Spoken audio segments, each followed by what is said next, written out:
Taro Ono Lennon is a British-American musician, songwriter, producer, and multi-instrumentalist. He is the son of John Lennon and Yoko Ono, and half-brother to Julian Lennon.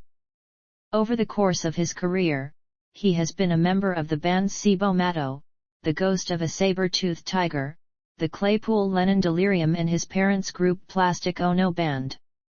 He has released 2 solo albums, Into the Sun and Friendly Fire. He has produced numerous albums for various artists, including Black Lips and the Plastic Ono Band. Early years, 1940–1956. Lennon was born on October 9, 1940 at Liverpool Maternity Hospital to Julia and Alfred Lennon. Alfred was a merchant seaman of Irish descent who was away at the time of his son's birth. His parents named him John Winston Lennon after his paternal grandfather, John Jack Lennon, and Prime Minister Winston Churchill. His father was often away from home but sent regular paychecks to 9 Newcastle Road, Liverpool, where Lennon lived with his mother. The checks stopped when he went absent without leave in February 1944. When he eventually came home 6 months later, he offered to look after the family, but Julia, by then pregnant with another man's child, rejected the idea. After her sister Mimi complained to Liverpool's social services twice, Julia gave her custody of Lennon. In July 1946, Lennon's father visited her and took his son to Blackpool, secretly intending to emigrate to New Zealand with him.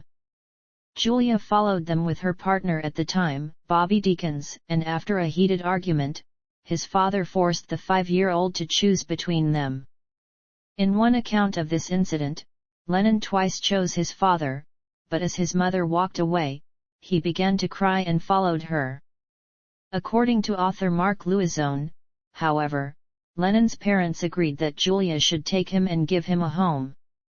Billy Hall, who witnessed the incident, has said that the dramatic portrayal of a young John Lennon being forced to make a decision between his parents is inaccurate.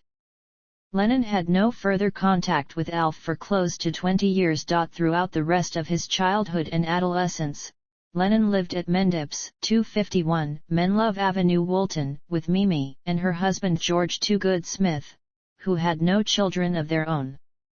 His aunt purchased volumes of short stories for him, and his uncle, a dairyman at his family's farm, bought him a mouth organ and engaged him in solving crossword puzzles.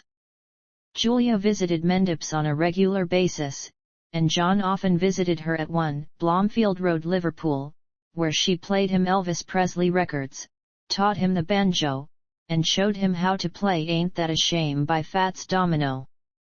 In September 1980, Lennon commented about his family and his rebellious nature. "A part of me would like to be accepted by all facets of society and not be this loud-mouthed lunatic poet/musician. But I cannot be what I am not. I was the one who all the other boys' parents including Paul's father would say, keep away from him. The parents instinctively recognized I was a troublemaker, meaning I did not conform and I would influence their children, which I did. I did my best to disrupt every friend's home. Partly out of envy that I didn't have this so-called home, but I did. There were 5 women that were my family. 5 strong, intelligent, beautiful women, 5 sisters. One happened to be my mother. Just couldn't deal with life. She was the youngest and she had a husband who ran away to sea and the war was on and she couldn't cope with me, and I ended up living with her elder sister. Now those women were fantastic. And that was my first feminist education. I would infiltrate the other boys' minds. I could say, parents are not gods because I don't live with mine and, therefore, I know." He regularly visited his cousin Stanley Parks, who lived in Fleetwood, and took him on trips to local cinemas. During the school holidays, Parks often visited Lennon with Leela Harvey, another cousin, and the 3 often traveled to Blackpool 2 or 3 times a week to watch shows. They would visit the Blackpool Tower Circus and see artists such as Dickie Valentine, Arthur Askey, Max Big Raves, and Joe Loss, with Parks recalling that Lennon particularly liked George Formby. After Parks's family moved to Scotland, the three cousins often spent their school holidays together there. Parks recalled, "John, cousin Leela and I were very close. From Edinburgh we would drive up to the family croft at Durness, which was from about the time John was 9 years old until he was about 16. Lennon's uncle George died of a liver hemorrhage on June 5, 1955, aged 52. Lennon was raised as an Anglican and attended Dovedale Primary School. After passing his 11+ exam, he attended Quarry Bank High School in Liverpool from September 1952 to 1957, and was described by Harvey at the time as a happy-go-lucky, good-humoured, easy-going, lively lad. He also established a reputation as the class clown. He often drew comical cartoons that appeared in his own, self-made school magazine called The Daily Howl. In 1956, Julia bought John his first guitar. The instrument was an inexpensive Gallotone Champion acoustic for which she lent her son £5 and 10 shillings on the condition that the guitar be delivered to her own house and not Mimi's, knowing well that her sister was not supportive of her son's musical aspirations. Mimi was skeptical of his claim that he would be famous one day, and she hoped that he would grow bored with music, often telling him, "The guitar's all very well, John, but you'll never make a living out of it." On July 15, 1958, Julia Lennon was struck and killed by a car while she was walking home after visiting the Smiths' house. His mother's death traumatized the teenage Lennon, who, for the next 2 years, drank heavily and frequently got into fights, consumed by a blind rage. Julia's memory would later serve as a major creative inspiration for Lennon, inspiring songs such as the 1968 Beatles song Julia. Lennon's senior school years were marked by a shift in his behavior. Teachers at Quarry Bank High School described him thus: "He has too many wrong ambitions and his energy is often misplaced, and his work always lacks effort. He is content to drift instead of using his abilities." Lennon's misbehavior created a rift in his relationship with his aunt. Lennon failed his O-level examinations, and was accepted into the Liverpool College of Art after his aunt and headmaster intervened. At the college he began to wear teddy boy clothes and was threatened with expulsion for his behavior. In the description of Cynthia Powell, Lennon's fellow student and subsequently his wife, he was thrown out of the college before his final year. The Quarrymen to the Beatles, 1956–1970. Formation, Fame, and Touring, 1956–1966. At the age of 15, Lennon formed a skiffle group, the Quarrymen. Named after Quarry Bank High School, the group was established by Lennon in September 1956. By the summer of 1957, the Quarrymen played a spirited set of songs made up of half skiffle and half rock and roll. Lennon first met Paul McCartney at the Quarrymen's second performance, which was held in Woolton on 6 July at the St. Peter's Church Garden Fete. Lennon then asked McCartney to join the band. McCartney said that Aunt Mimi was very aware that John's friends were lower class, and would often patronize him when he arrived to visit Lennon. According to McCartney's brother Mike, their father similarly disapproved of Lennon, declaring that Lennon would get his son into trouble. McCartney's father nevertheless allowed the fledgling band to rehearse in the family's front room at 20 Forthlin Road. During this time Lennon wrote his first song, Hello Little Girl, which became a UK top 10 hit for the Foremost in 1963. McCartney recommended that his friend George Harrison become the lead guitarist. Lennon thought that Harrison, then 14 years old, was too young. McCartney engineered an audition on the upper deck of a Liverpool bus, where Harrison played raunchy for Lennon and was asked to join. Stuart Sutcliffe, Lennon's friend from art school, later joined as bassist. Lennon, McCartney, Harrison, and Sutcliffe became the Beatles in early 1960. In August that year, the Beatles were engaged for a 48-night residency in Hamburg, in West Germany, and were desperately in need of a drummer. They asked Pete Best to join them. Lennon's aunt, horrified when he told her about the trip, pleaded with Lennon to continue his art studies instead. After the first Hamburg residency, the band accepted another in April 1961, and a third in April 1962. As with the other band members, Lennon was introduced to Preluden while in Hamburg, and regularly took the drug as a stimulant during their long, overnight performances. Brian Epstein managed the Beatles from 1962 until his death in 1967. He had no previous experience managing artists, but he had a strong influence on the group's dress code and attitude on stage. Lennon initially resisted his attempts to encourage the band to present a professional appearance, but eventually complied, saying, "I'll wear a bloody balloon if somebody's going to pay me." McCartney took over on bass after Sutcliffe decided to stay in Hamburg, and Best was replaced with drummer Ringo Starr. This completed the four-piece line-up that would remain until the group's breakup in 1970. The band's first single, "Love Me Do," was released in October 1962 and reached number 17 on the British charts.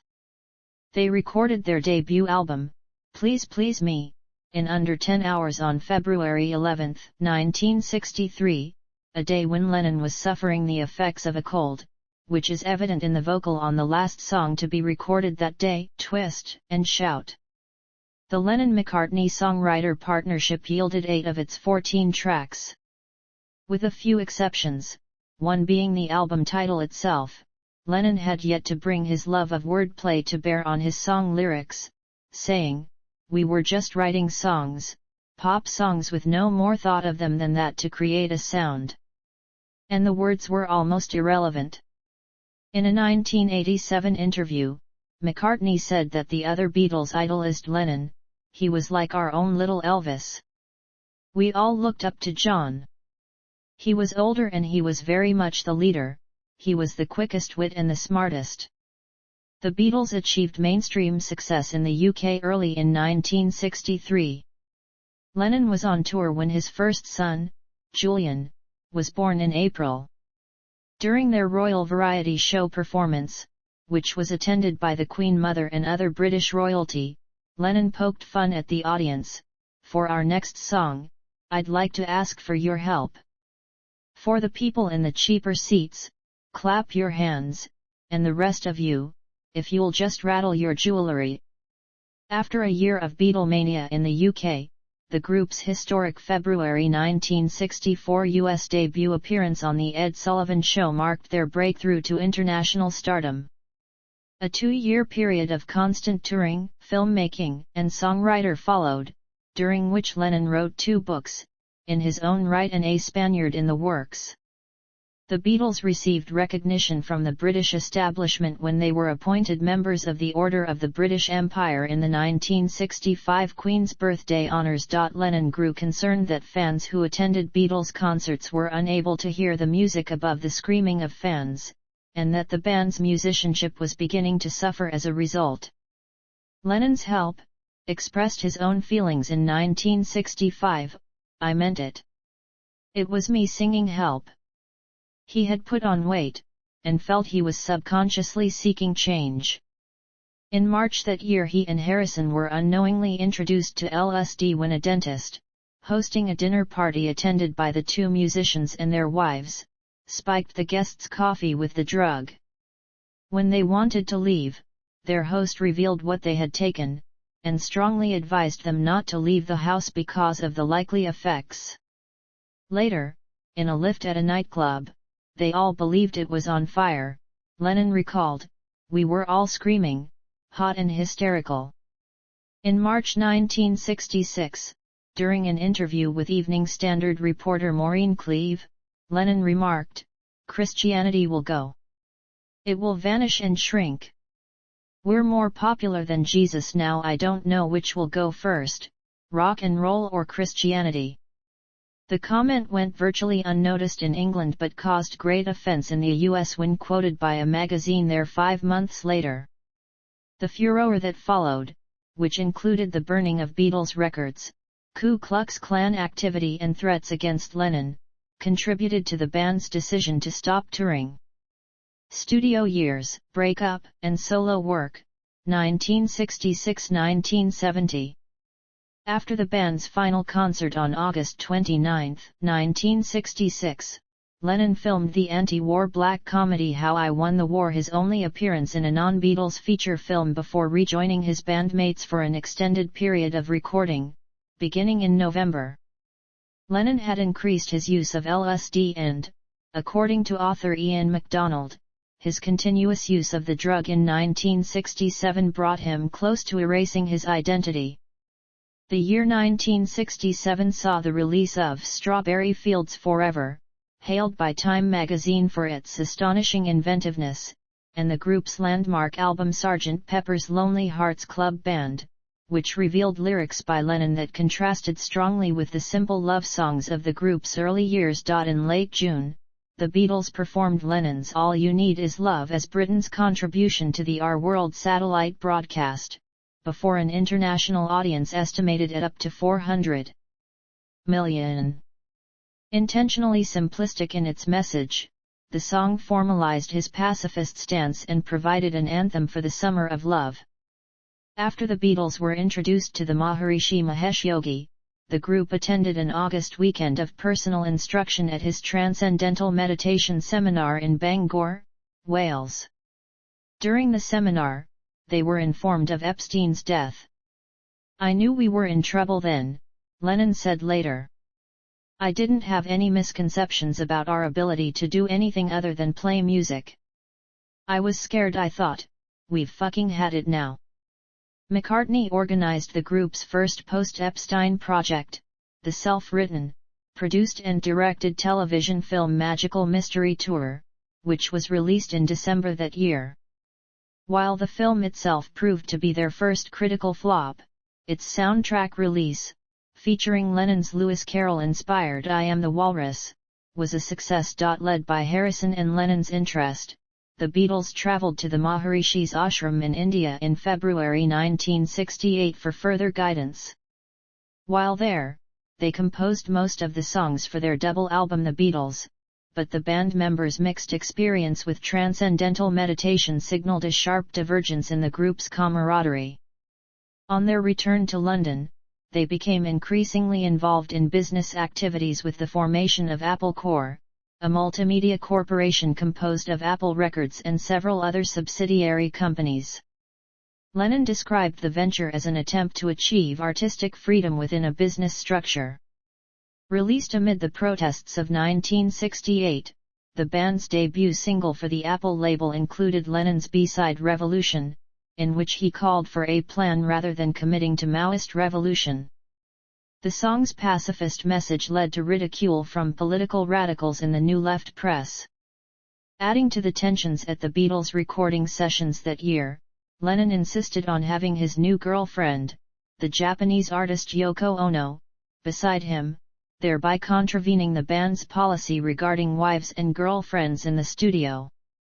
He was especially pleased with his songwriter contributions to the double album and identified it as a superior work to Sgt. Pepper.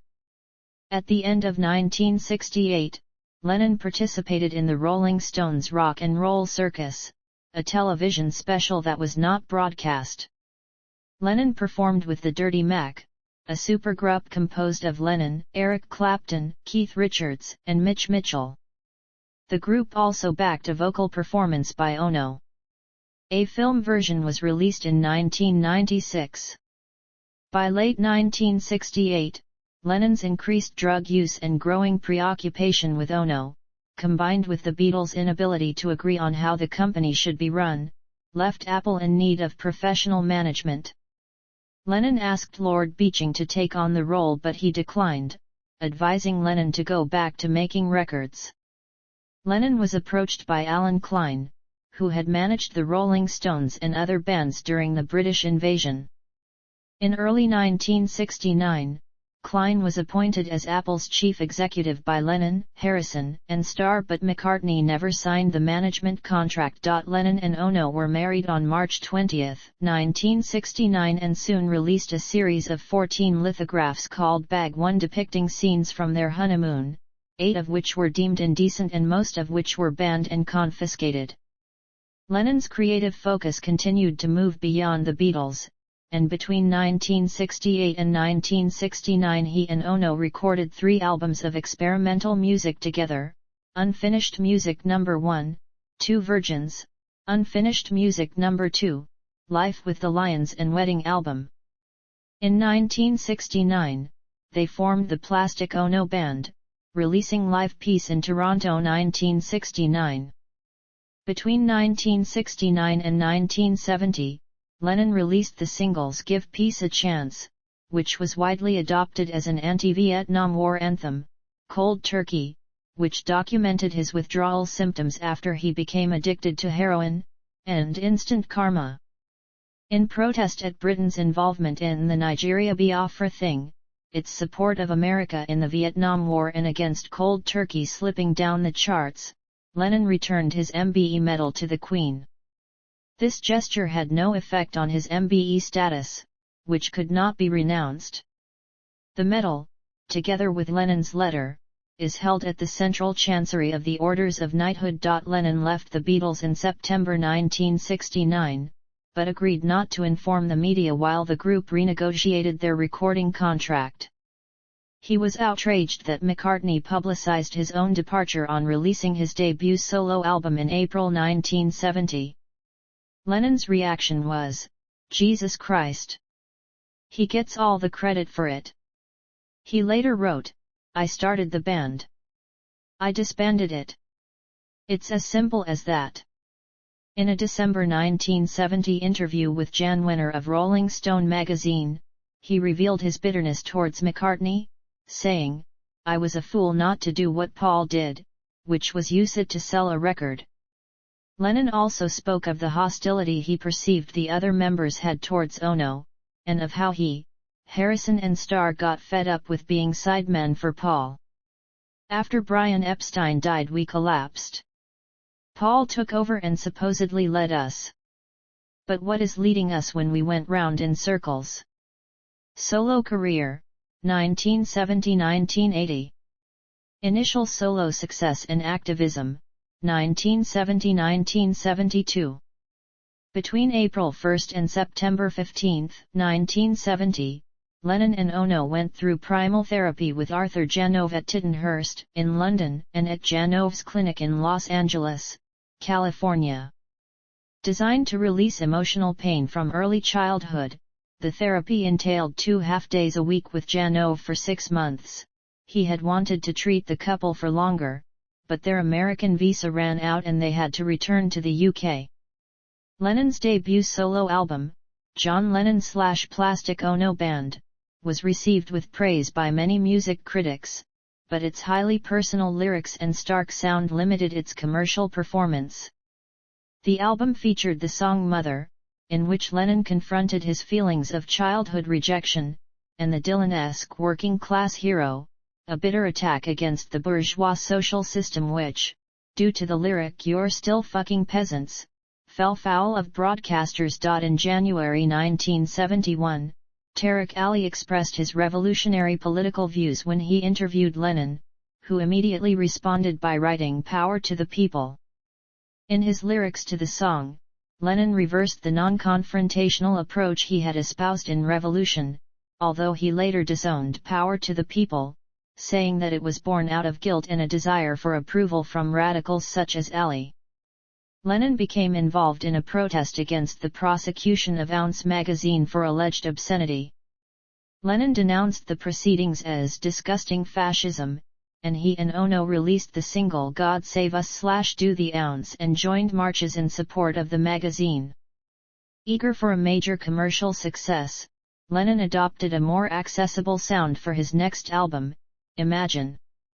Rolling Stone reported that it contains a substantial portion of good music but warned of the possibility that his posturings will soon seem not merely dull but irrelevant. The album's title track later became an anthem for anti-war movements, while the song How Do You Sleep was a musical attack on McCartney in response to lyrics on Ram that Lennon felt, and McCartney later confirmed, were directed at him and Ono. In Jealous Guy, Lennon addressed his demeaning treatment of women, acknowledging that his past behavior was the result of long-held insecurity. In gratitude for his guitar contributions to Imagine, Lennon initially agreed to perform at Harrison's concert for Bangladesh benefit shows in New York. Harrison refused to allow Ono to participate at the concerts, however, which resulted in the couple having a heated argument and Lennon pulling out of the event. Lennon and Ono moved to New York in August 1971 and immediately embraced U.S. radical left politics. The couple released their Happy Christmas single in December.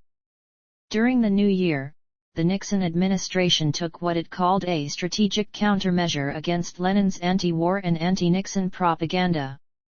The administration embarked on what would be a 4-year attempt to deport him. Lennon was embroiled in a continuing legal battle with the immigration authorities, and he was denied permanent residency in the U.S. The issue would not be resolved until 1976. Sometime in New York City was recorded as a collaboration with Ono and was released in 1972 with backing from the New York band Elephant's Memory. A double LP, it contained songs about women's rights, race relations, Britain's role in Northern Ireland and Lennon's difficulties in obtaining a green card. The album was a commercial failure and was maligned by critics, who found its political sloganeering heavy-handed and relentless. The NME's review took the form of an open letter in which Tony Tyler derided Lennon as a pathetic, aging revolutionary. In the US, Woman is the Nigger of the World was released as a single from the album and was televised on May 11, on The Dick Cavett Show. Many radio stations refused to broadcast the song because of the word nigger. Lennon and Ono gave 2 benefit concerts with Elephant's Memory and guests in New York in aid of patients at the Willowbrook State School Mental Facility. Staged at Madison Square Garden on August 30, 1972, they were his last full-length concert appearances. After George McGovern lost the 1972 presidential election to Richard Nixon, Lennon and Ono attended a post-election wake held in the New York home of activist Jerry Rubin. Lennon was depressed and got intoxicated. He left Ono embarrassed after he had sex with a female guest. Ono's song Death of Samantha was inspired by the incident. Lost Weekend, 1973–1975. As Lennon was about to record Mind Games in 1973, he and Ono decided to separate.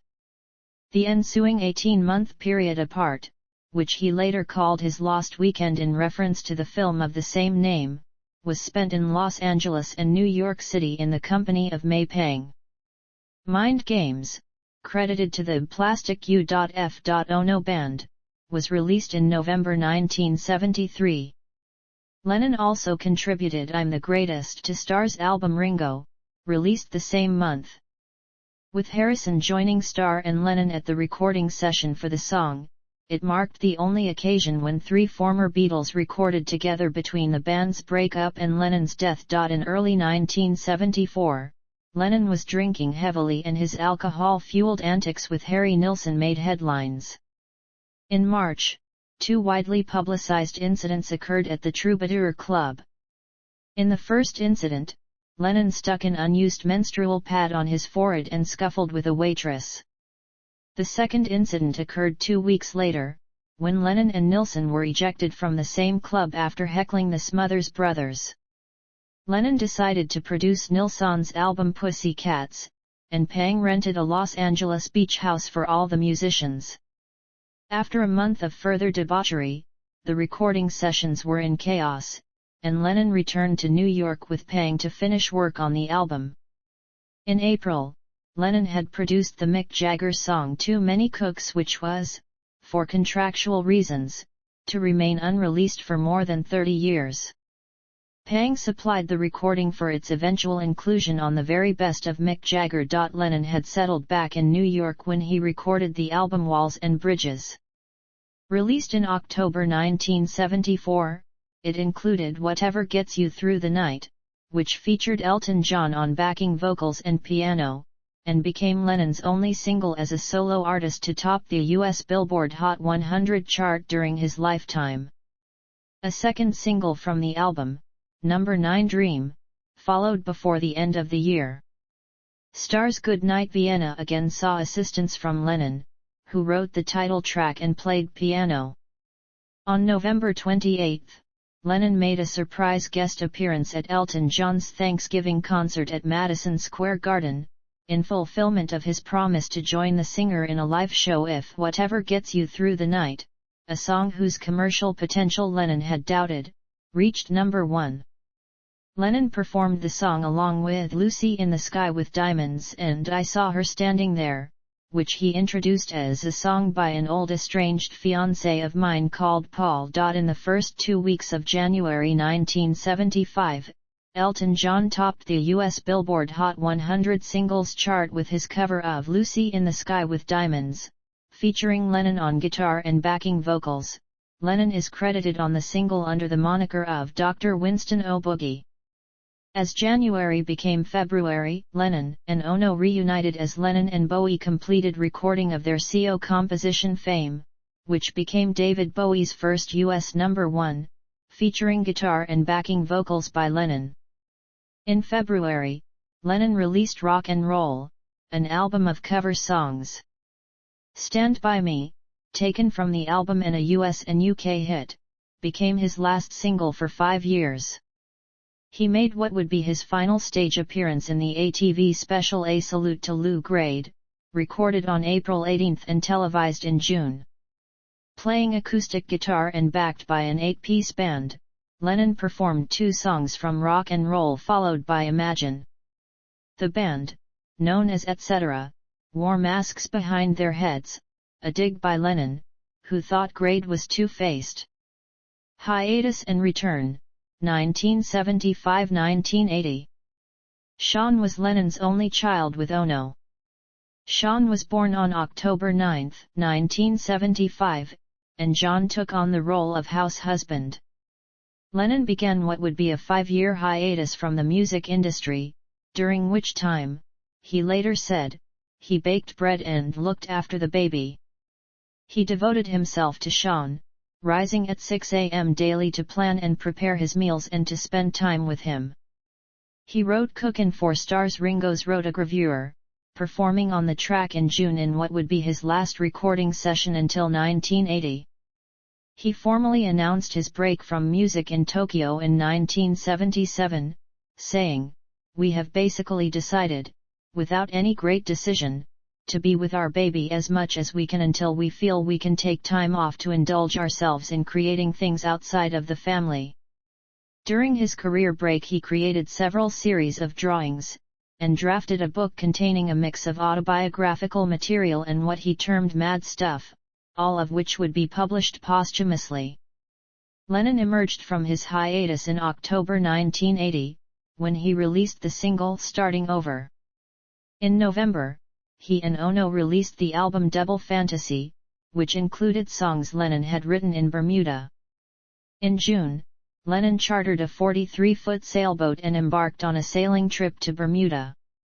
En route, he and the crew encountered a storm, rendering everyone on board seasick, except Lennon, who took control and sailed the boat through the storm. This experience reinvigorated him and his creative muse. He spent 3 weeks in Bermuda in a home called Fairylands writing and refining the tracks for the upcoming album. The music reflected Lennon's fulfillment in his newfound stable family life.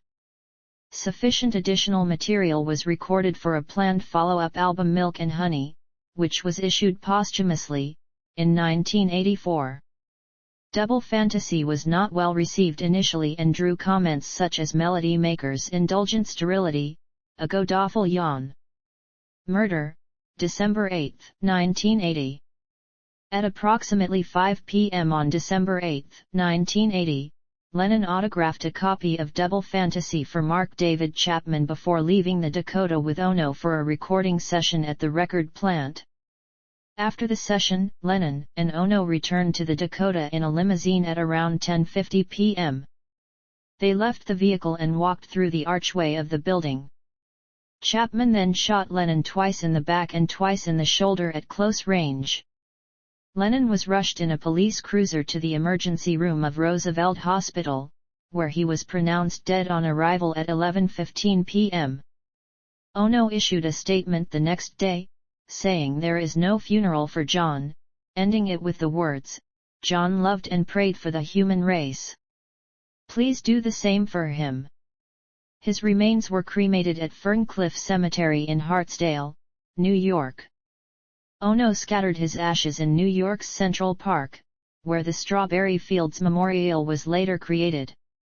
Chapman avoided going to trial when he ignored his lawyer's advice and pleaded guilty to second-degree murder and was sentenced to 20 years to life. In the weeks following the murder, Starting Over and Double Fantasy topped the charts in the UK and the US. Imagine hit number 1 in the UK in January 1981 and Happy Christmas peaked at number 2.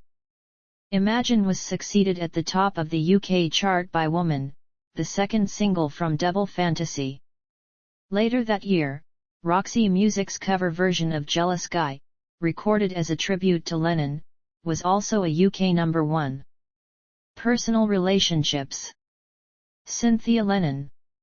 Lennon met Cynthia Powell in 1957, when they were fellow students at the Liverpool College of Art.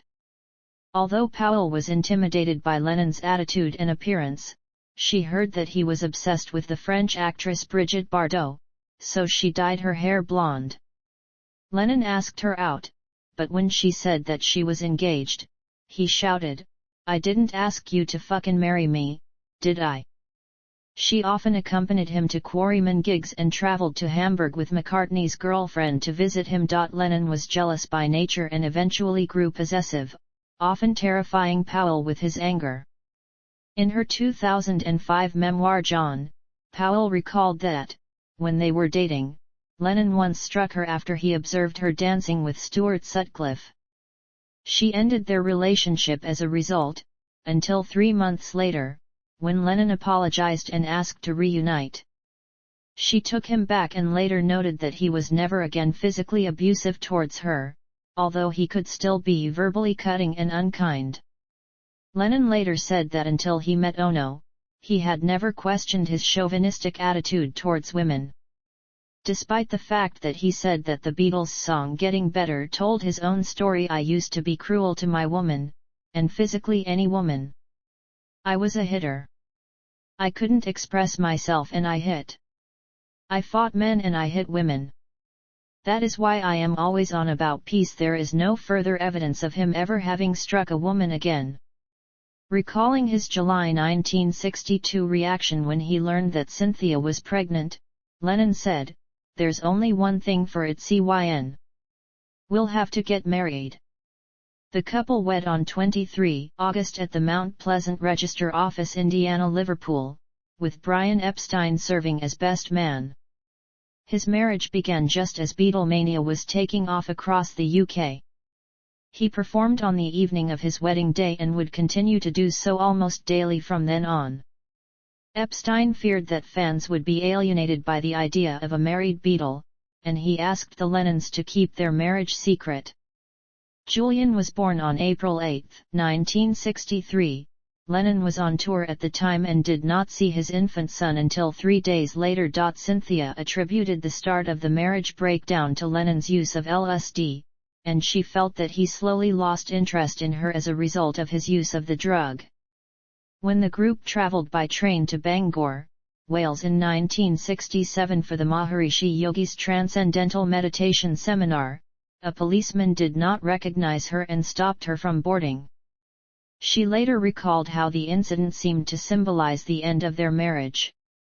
After spending a holiday in Greece, Cynthia arrived home at Kenwood to find Lennon sitting on the floor with Ono in terry cloth robes and left the house, feeling shocked and humiliated, to stay with friends.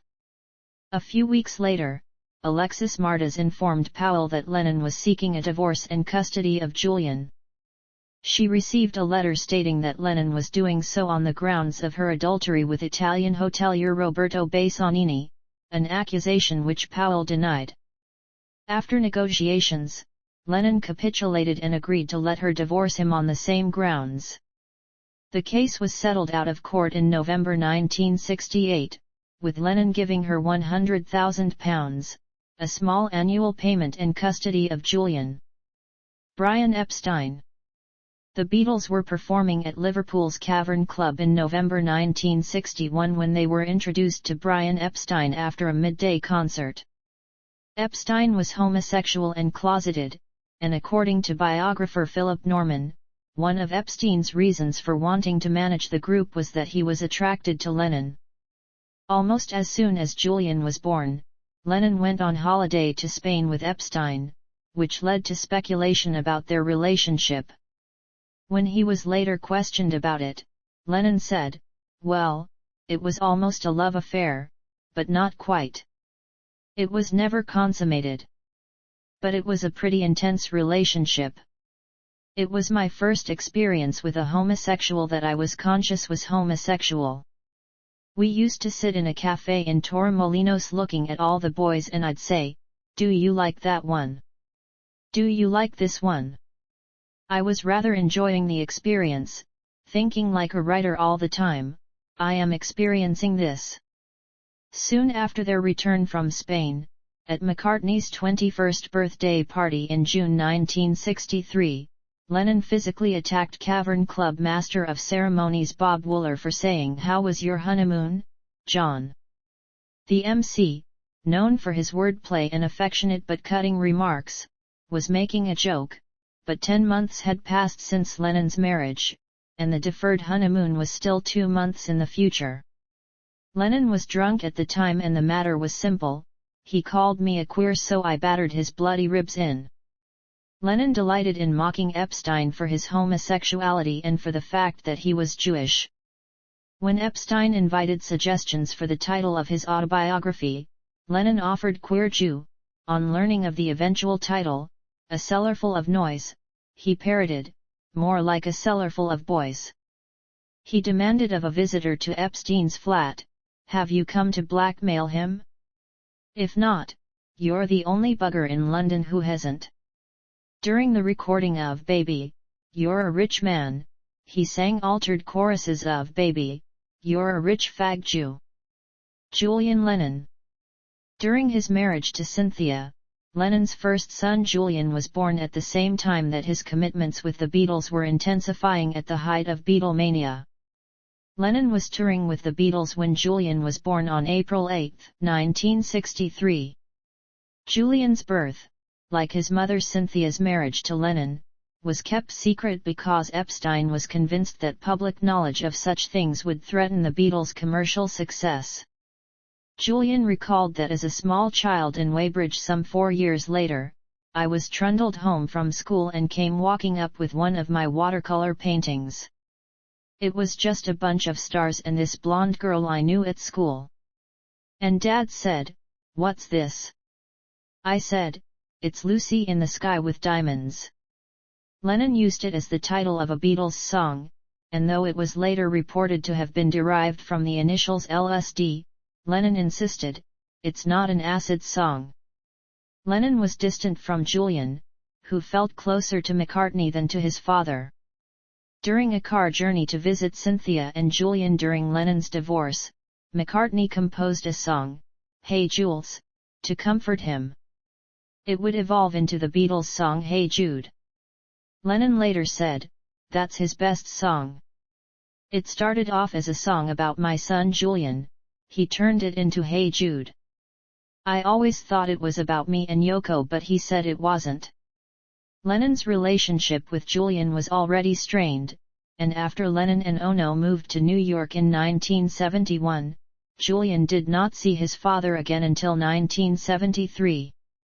With Pang's encouragement, arrangements were made for Julian and his mother to visit Lennon in Los Angeles, where they went to Disneyland.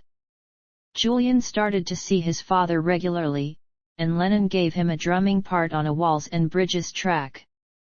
He bought Julian a Gibson Les Paul guitar and other instruments, and encouraged his interest in music by demonstrating guitar chord techniques. Julian recalls that he and his father got on a great deal better during the time he spent in New York. "We had a lot of fun, laughed a lot and had a great time in general." In a Playboy interview with David Sheff shortly before his death, Lennon said, "Sean is a planned child, and therein lies the difference. I don't love Julian any less as a child. He's still my son, whether he came from a bottle of whiskey or because they didn't have pills in those days. He's here, he belongs to me, and he always will." He said he was trying to re-establish a connection with the then 17-year-old, and confidently predicted, "Julian and I will have a relationship in the future." After his death it was revealed that he had left Julian very little in his will. Yoko Ono. Lennon first met Yoko Ono on November 9, 1966 at the Indica Gallery in London, where Ono was preparing her conceptual art exhibit. They were introduced by gallery owner John Dunbar. Lennon was intrigued by Ono's hammer a nail. Patrons hammered a nail into a wooden board, creating the art piece. Although the exhibition had not yet begun, Lennon wanted to hammer a nail into the clean board, but Ono stopped him. Dunbar asked her, "Don't you know who this is?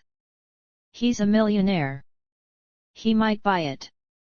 According to Lennon's recollection in 1980, Ono had not heard of the Beatles, but she relented on condition that Lennon pay her 5 shillings, to which Lennon said he replied, "I'll give you an imaginary 5 shillings and hammer an imaginary nail in." Ono subsequently related that Lennon had taken a bite out of the apple on display in her work apple. Much to her fury, Ono began to telephone and visit Lennon at his home. When Cynthia asked him for an explanation, Lennon explained that Ono was only trying to obtain money for her avant-garde bullshit. While his wife was on holiday in Greece in May 1968, Lennon invited Ono to visit. They spent the night recording what would become the Two Virgins album, after which, he said, they made love at dawn. When Lennon's wife returned home she found Ono wearing her bathrobe and drinking tea with Lennon, who simply said, "Oh, hi." Ono became pregnant in 1968 and miscarried a male child on November 21, 1968, a few weeks after Lennon's divorce from Cynthia was granted. 2 years before the Beatles disbanded, Lennon and Ono began public protests against the Vietnam War. They were married in Gibraltar on March 20, 1969, and spent their honeymoon at the Hilton Amsterdam, campaigning with a week-long bed-in for peace. They planned another bed-in in the United States, but were denied entry, so held one instead at the Queen Elizabeth Hotel in Montreal, where they recorded "Give Peace a Chance." They often combined advocacy with performance art, as in their Beigism, first introduced during a Vienna press conference. Lennon detailed this period in the Beatles' song The Ballad of John and Yoko. Lennon changed his name by deed poll on April 22, 1969, adding Ono as a middle name.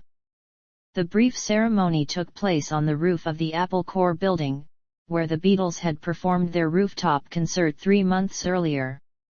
Although he used the name John Ono Lennon thereafter, some official documents referred to him as John Winston Ono Lennon. The couple settled at Tittenhurst Park at Sunninghill in Berkshire. After Ono was injured in a car accident, Lennon arranged for a king-size bed to be brought to the recording studio as he worked on the Beatles' album, Abbey Road. Ono and Lennon moved to New York, to a flat on Bank Street, Greenwich Village. Looking for somewhere with better security, they relocated in 1973 to the more secure Dakota overlooking Central Park at 1 West 72nd Street. May Pang. Obco Industries was formed in 1968 by Alan Klein as an umbrella company to Obco Records. Klein hired May Pang as a receptionist in 1969. Through involvement in a project with Obco, Lennon and Ono met her the following year. She became their personal assistant. In 1973, after she had been working with the couple for 3 years, Ono confided that she and Lennon were becoming estranged.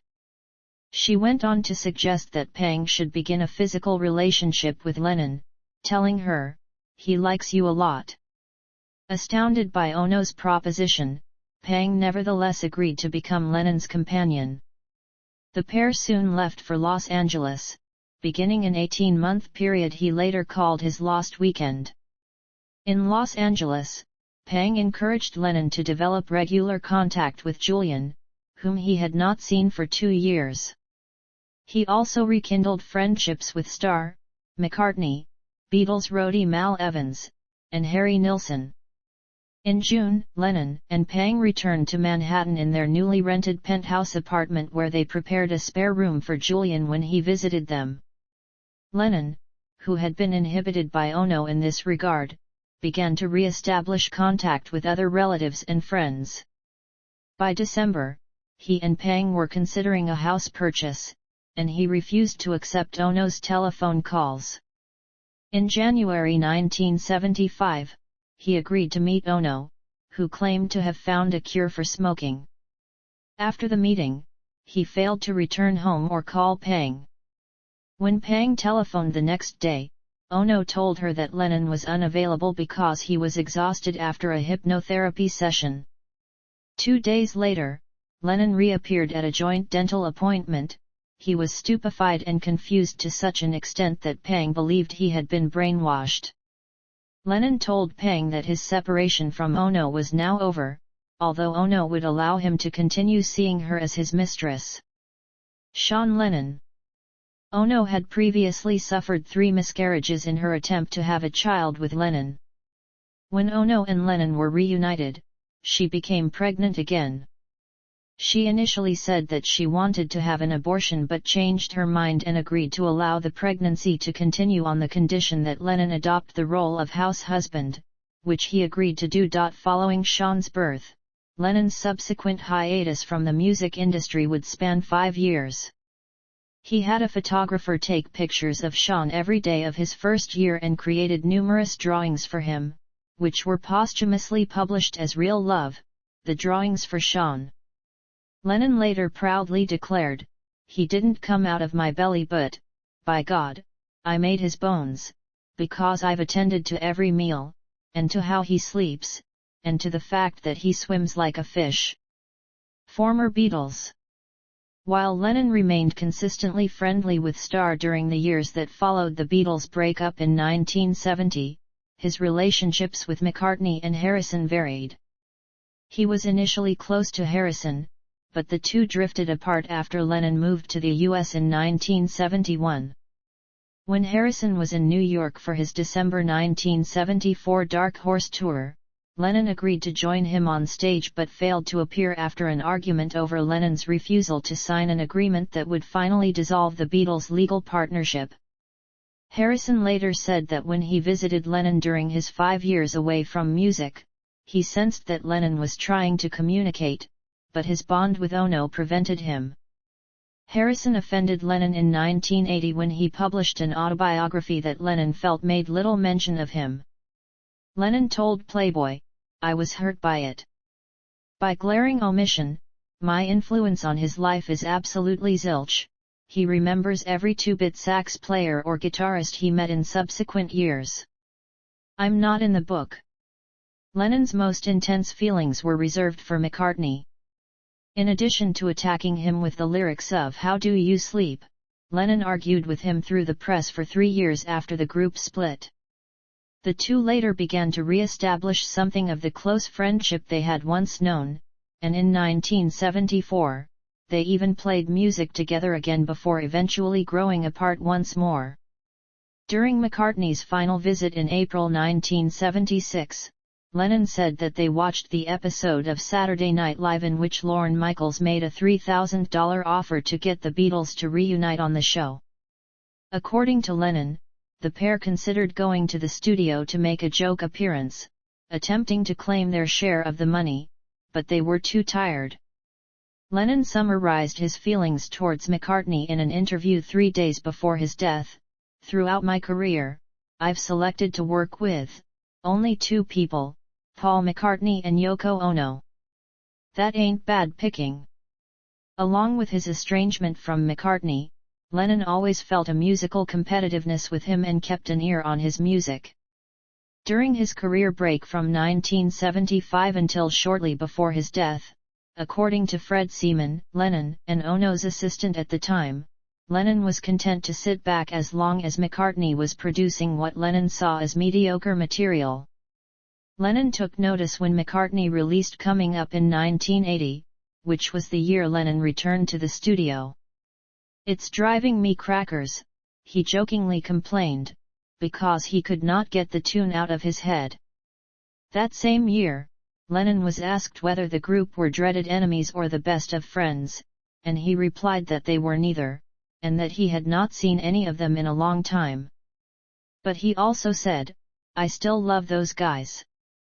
The Beatles are over, but John, Paul, George and Ringo go on." Political activism. Lennon and Ono used their honeymoon as a bed-in for peace at the Amsterdam Hilton Hotel. The March 1969 event attracted worldwide media ridicule. During a second bed-in 3 months later at the Queen Elizabeth Hotel in Montreal, Lennon wrote and recorded "Give Peace a Chance." Released as a single, the song was quickly interpreted as an anti-war anthem and sung by 250,000 demonstrators against the Vietnam War in Washington, D.C., on November 15, the second Vietnam Moratorium Day. In December, they paid for billboards in 10 cities around the world which declared, in the national language, "War is over. If you want it." During the year, Lennon and Ono began to support efforts by the family of James Hanratty to prove his innocence. Hanratty had been hanged in 1962. According to Lennon, those who had condemned Hanratty were the same people who are running guns to South Africa and killing blacks in the streets. The same bastards are in control, the same people are running everything, it's the whole bullshit bourgeois scene.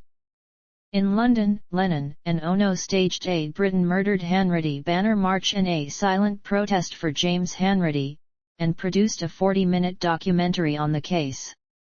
At an appeal hearing more than 30 years later, Hanratty's conviction was upheld after DNA evidence was found to match. Lennon and Ono showed their solidarity with the Clydeside UCS workers' work-in of 1971 by sending a bouquet of red roses and a check for £5,000. On moving to New York City in August that year, they befriended two of the Chicago 7, Yippie peace activists Jerry Rubin and Abby Hoffman. Another political activist, John Sinclair, poet and co-founder of the White Panther Party, was serving 10 years in prison for selling 2 joints of marijuana after previous convictions for possession of the drug. In December 1971 at Ann Arbor, Michigan, 15,000 people attended the John Sinclair Freedom Rally, a protest and benefit concert with contributions from Lennon, Stevie Wonder, Bob Seger, Bobby Seale of the Black Panther Party, and others. Lennon and Ono, backed by David Peel and Jerry Rubin, performed an acoustic set of 4 songs from their forthcoming Sometime in New York City album, including John Sinclair, whose lyrics called for his release. The day before the rally, the Michigan Senate passed a bill that significantly reduced the penalties for possession of marijuana, and 4 days later Sinclair was released on an appeal bond. The performance was recorded and 2 of the tracks later appeared on John Lennon Anthology. Following the Bloody Sunday incident in Northern Ireland in 1972, in which 14 unarmed civil rights protesters were shot dead by the British Army, Lennon said that given the choice between the Army and the IRA he would side with the latter. Lennon and Ono wrote 2 songs protesting British presence and actions in Ireland for their Sometime in New York City album, The Luck of the Irish and Sunday Bloody Sunday. In 2000, David Shaler, a former member of Britain's Domestic Security Service MI5, suggested that Lennon had given money to the IRA, though this was swiftly denied by Ono. Biographer Bill Harry records that following Bloody Sunday, Lennon and Ono financially supported the production of the film The Irish Tapes, a political documentary with an Irish Republican slant. According to FBI surveillance reports, and confirmed by Tariq Ali in 2006, Lennon was sympathetic to the International Marxist Group, a Trotskyist group formed in Britain in 1968. However, the FBI considered Lennon to have limited effectiveness as a revolutionary, as he was constantly under the influence of narcotics. In 1972, Lennon contributed a drawing and limerick titled "Why Make It Sad to Be Gay?" to Len Richmond and Gary Nogueira's The Gay Liberation Book. Lennon's last act of political activism was a statement in support of the striking minority sanitation workers in San Francisco on December 5, 1980. He and Ono planned to join the workers' protest on December 14. Deportation attempt. Following the impact of Give Peace a Chance and Happy Christmas on the anti-war movement, the Nixon administration heard rumors of Lennon's involvement in a concert to be held in San Diego at the same time as the Republican National Convention and tried to have him deported. Nixon believed that Lennon's anti-war activities could cost him his re-election. Republican Senator Strom Thurmond suggested in a February 1972 memo that deportation would be a strategic countermeasure against Lennon. The next month the United States Immigration and Naturalization Service began deportation proceedings, arguing that his 1968 misdemeanor conviction for cannabis possession in London had made him ineligible for admission to the United States. Lennon spent the next 3.5 years in and out of deportation hearings until October 8, 1975, when a court of appeals barred the deportation attempt, stating the courts will not condone selective deportation based upon secret political grounds. While the legal battle continued, Lennon attended rallies and made television appearances. He and Ono hosted the Mike Douglas Show for a week in February 1972, introducing guests such as Jerry Rubin and Bobby Seale to Mid-America. In 1972, Bob Dylan wrote a letter to the INS defending Lennon, stating, "John and Yoko add a great voice and drive to the country's so-called art institution. They inspire and transcend and stimulate, and by doing so, only help others to see pure light, and in doing that, put an end to this dull taste of petty commercialism which is being passed off as artist art by the overpowering mass media. Hooray for John and Yoko. Let them stay and live here and breathe. The country's got plenty of room and space. Let John and Yoko stay." On March 23, 1973, Lennon was ordered to leave the U.S. within 60 days. Ono, meanwhile, was granted permanent residence. In response, Lennon and Ono held a press conference on April 1, 1973 at the New York City Bar Association, where they announced the formation of the state of Nutopia, a place with no land, no boundaries, no passports, only people. Waving the white flag of Nutopia, they asked for political asylum in the U.S. The press conference was filmed, and appeared in a 2006 documentary, The U.S. vs. John Lennon. Soon after the press conference, Nixon's involvement in a political scandal came to light, and in June the Watergate hearings began in Washington, D.C. They led to the president's resignation 14 months later. In December 1974, when he and members of his tour entourage visited the White House, Harrison asked Gerald Ford, Nixon's successor, to intercede in the matter. Ford's administration showed little interest in continuing the battle against Lennon, and the deportation order was overturned in 1975. The following year, Lennon received his green card certifying his permanent residency, and when Jimmy Carter was inaugurated as president in January 1977, Lennon and Ono attended the inaugural ball. FBI surveillance and declassified documents.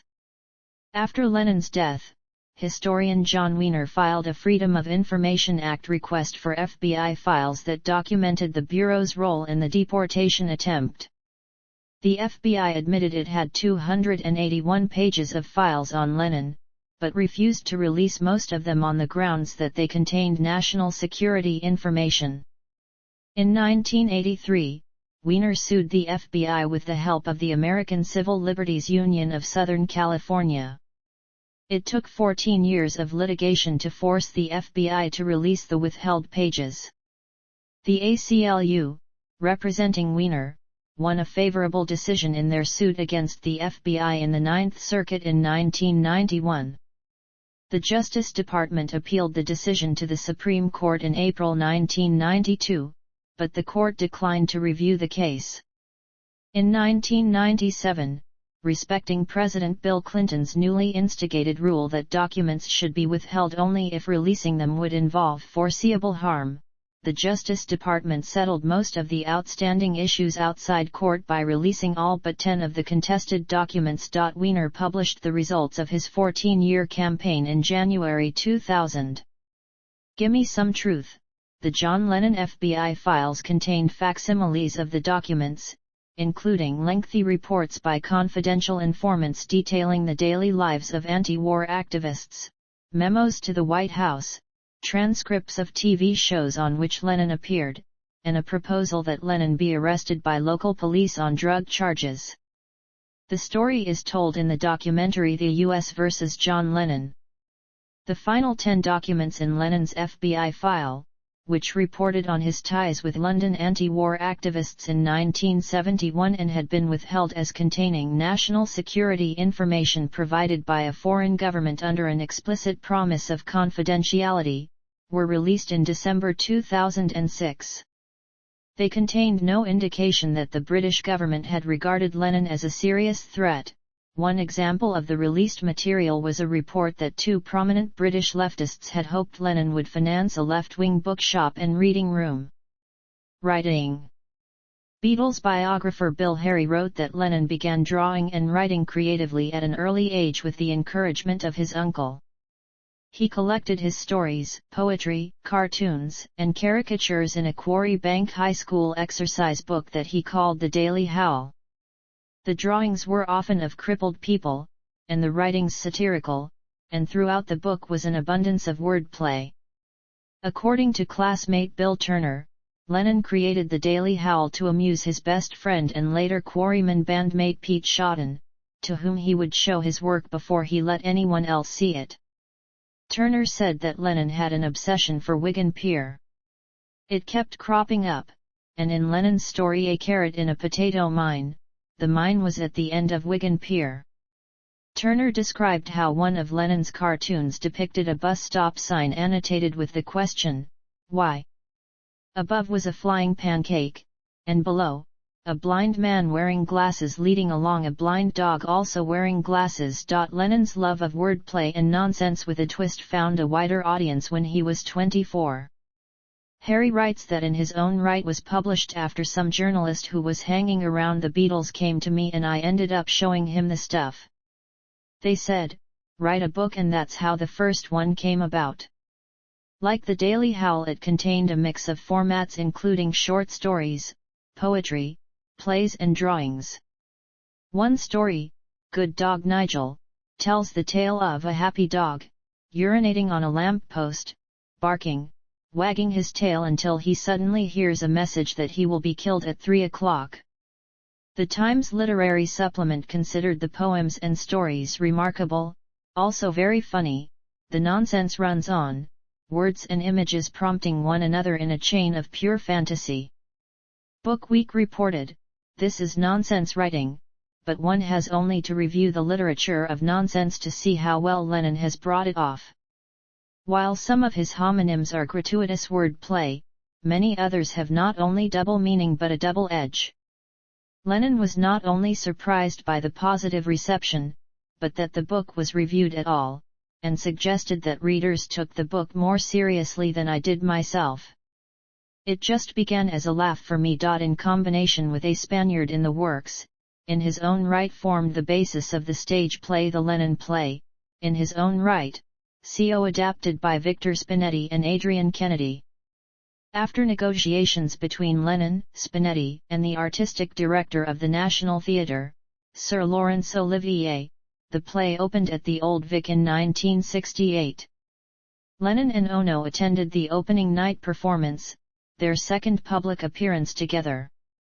In 1969, Lennon wrote Four in Hand, a skit based on his teenage experiences of group masturbation, for Kenneth Tynan's play O. Calcutta.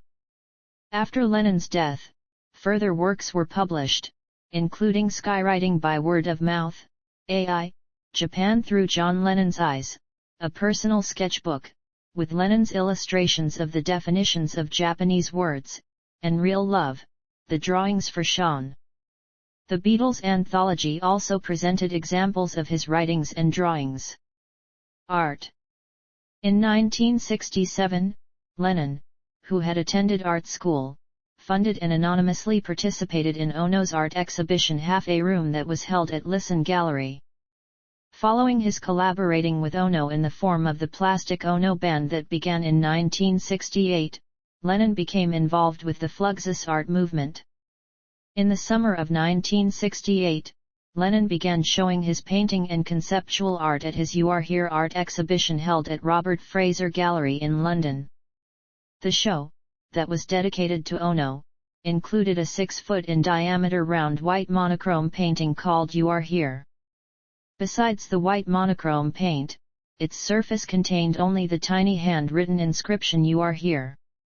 This painting, and the show in general, was conceived as a response to Ono's conceptual art piece This Is Not Here that was part of her Fluxus installation of wall text pieces called Blue Room Event. Blue Room Event consisted of sentences that Ono wrote directly on her white New York apartment walls and ceiling.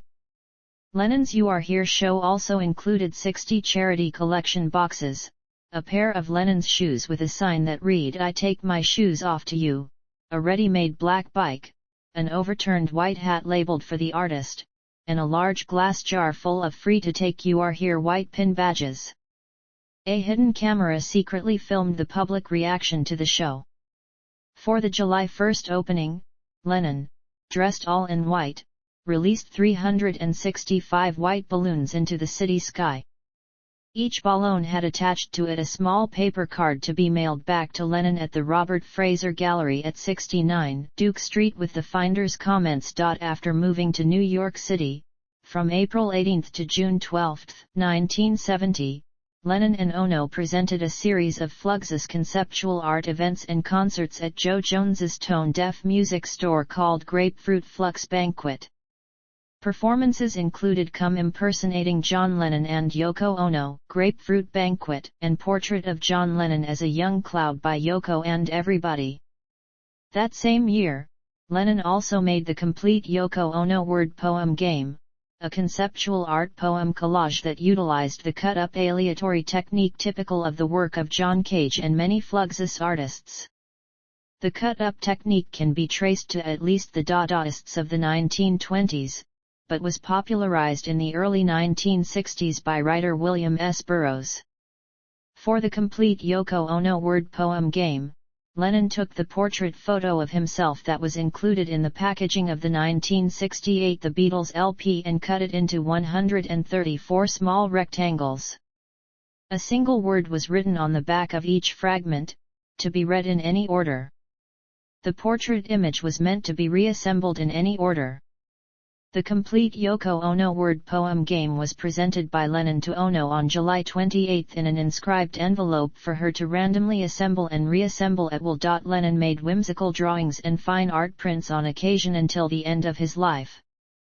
For example, Lennon exhibited at Eugene Schuster's London Arts Gallery his Bag 1 lithographs in an exhibition that included several depicting erotic imagery. The show opened on January 15, 1970, and 24 hours later it was raided by police officers who confiscated 8 of the 14 lithos on the grounds of indecency. The lithographs had been drawn by Lennon in 1969 chronicling his wedding and honeymoon with Yoko Ono and one of their bed-ins staged in the interests of world peace. In 1969, Lennon appeared in the Yoko Ono Fluxus art film Self-Portrait that was premiered at the Institute of Contemporary Arts. In 1971, Lennon made an experimental art film called Erection that was edited on 16mm film by George Maciunas, founder of the Fluxus art movement and avant-garde contemporary of Ono. The film uses the songs Airmail and You from Ono's 1971 album Fly as its soundtrack. Musicianship. Instruments played. Lennon played a mouth organ during a bus journey to visit his cousin in Scotland. The music caught the driver's ear. Impressed, the driver told Lennon of a harmonica he could have if he came to Edinburgh the following day, where one had been stored in the bus depot since a passenger had left it on a bus. The professional instrument quickly replaced Lennon's toy. He would continue to play the harmonica, often using the instrument during the Beatles' Hamburg years, and it became a signature sound in the group's early recordings. His mother taught him how to play the banjo, later buying him an acoustic guitar. At 16, he played rhythm guitar with the Quarrymen. As his career progressed, he played a variety of electric guitars, predominantly the Rickenbacker 325, Epiphone Casino and Gibson J160E, and, from the start of his solo career, the Gibson Les Paul Jr. Double Fantasy producer Jack Douglas claimed that since his Beatle days Lennon habitually tuned his D string slightly flat, so his Aunt Mimi could tell which guitar was his on recordings. Occasionally he played a 6-string bass guitar, the Fender Bass 6, providing bass on some Beatles numbers that occupied McCartney with another instrument.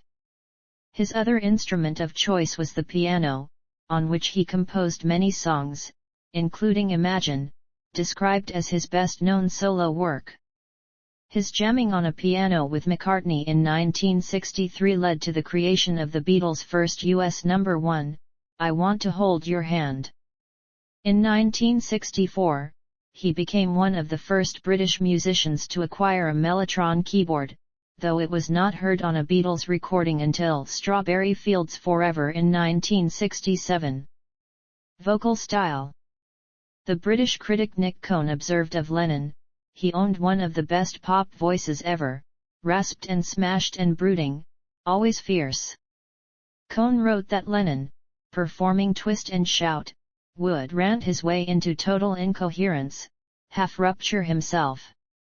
When the Beatles recorded the song, the final track during the mammoth one-day session that produced the band's 1963 debut album, Please Please Me, Lennon's voice, already compromised by a cold, came close to giving out.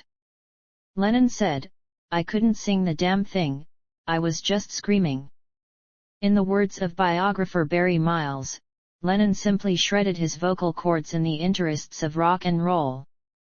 The Beatles' producer, George Martin, tells how Lennon had an inborn dislike of his own voice which I could never understand. He was always saying to me, do something with my voice. Put something on it. Make it different.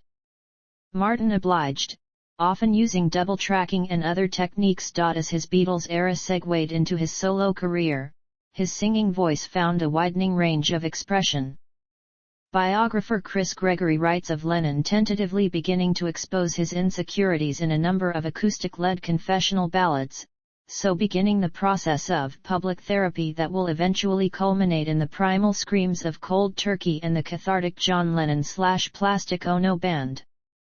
Music critic Robert Christgau called this Lennon's greatest vocal performance, from Scream to Whine, is modulated electronically, echoed, filtered, and double-tracked. David Stewart Ryan described Lennon's vocal delivery as ranging from extreme vulnerability, sensitivity, and even naivety to a hard rasping style. Weiner too described contrasts, saying the singer's voice can be at first subdued, soon it almost cracks with despair. Music historian Ben Urish recalled hearing the Beatles' Ed Sullivan Show performance of This Boy played on the radio a few days after Lennon's murder. As Lennon's vocals reached their peak, it hurt too much to hear him scream with such anguish and emotion. But it was my emotions I heard in his voice. Just like I always had. Legacy. Music historians Skinder and Schwartz wrote of the transformation in popular music styles that took place between the 1950s and the 1960s. They said that the Beatles' influence cannot be overstated, having revolutionized the sound, style, and attitude of popular music and opened rock and roll's doors to a tidal wave of British rock acts. The group then spent the rest of the 1960s expanding rock's stylistic frontiers. On National Poetry Day in 1999, the BBC conducted a poll to identify the UK's favourite song lyric and announced Imagine as the winner. In 1997, Yoko Ono and the BMI Foundation established an annual music competition program for songwriters of contemporary musical genres to honour John Lennon's memory and his large creative legacy. Over $400,000 have been given through BMI Foundation's John Lennon Scholarships to talented young musicians in the United States. In a 2006 Guardian article, John Wiener wrote, "For young people in 1972, it was thrilling to see Lennon's courage in standing up to Nixon. That willingness to take risks with his career, and his life, is one reason why people still admire him today." For music historians Urish and Belan, Lennon's most significant effort was the self-portraits. In his songs spoke to, for, and about, the human condition. In 2013, Downtown Music Publishing signed a publishing administration agreement for the U.S. with Ono Music and Ono Music, home to the song catalogs of John Lennon and Yoko Ono respectively. Under the terms of the agreement, Downtown represents Lennon's solo works, including Imagine, Instant Karma, Power to the People, Happy Christmas, Jealous Guy, Starting Over and others. Lennon continues to be mourned throughout the world and has been the subject of numerous memorials and tributes. In 2002, the airport in Lennon's hometown was renamed the Liverpool John Lennon Airport. On what would have been Lennon's 70th birthday in 2010, Cynthia and Julian Lennon unveiled the John Lennon Peace Monument in Chavis Park, Liverpool. The sculpture, entitled Peace and Harmony, exhibits peace symbols and carries the inscription Peace on Earth for the Conservation of Life in honor of John Lennon 1940–1980. In December 2013, the International Astronomical Union named one of the craters on Mercury after Lennon. Accolades. The Lennon-McCartney songwriter partnership is regarded as one of the most influential and successful of the 20th century. As performer, writer, or co-writer, Lennon had 25 number one singles in the US Hot 100 chart. His album sales in the US stand at 14 million units. Double Fantasy was his best-selling album, at 3 million shipments in the US. Released shortly before his death, it won the 1981 Grammy Award for Album of the Year. The following year, the Brit Award for Outstanding Contribution to Music was given to Lennon. Participants in a 2002 BBC poll voted him 8th of 100 Greatest Britons. Between 2003 and 2008, Rolling Stone recognized Lennon in several reviews of artists and music, ranking him 5th of 100 Greatest Singers of All Time and 38th of 100 Greatest Artists of All Time, and his albums John Lennon/Plastic Ono Band and Imagine, 22nd and 76th respectively of Rolling Stone's 500 Greatest Albums of All Time. He was appointed member of the Order of the British Empire with the other Beatles in 1965, but returned his medal in 1969 because of Britain's involvement in the Nigeria Biafra thing, against our support of America in Vietnam, and against cold turkey slipping down the charts. Lennon was posthumously inducted into the Songwriters Hall of Fame in 1987 and into the Rock and Roll Hall of Fame in 1994. Discography. Solo. John Lennon/Plastic Ono Band. Imagine. Mind Games. Walls and Bridges. Rock and Roll. With Yoko Ono. Unfinished Music No. 1, 2 Virgins. Unfinished Music No. 2, Life with the Lions. Wedding Album. Yoko Ono/Plastic Ono Band. Sometime in New York City. Double Fantasy posthumously Milk and Honey. Filmography. All releases after his death in 1980 use archival footage. Film. Television. Bibliography. In his own right. A Spaniard in the Works. Skywriting by word of mouth. See also. List of peace activists. Notes. References.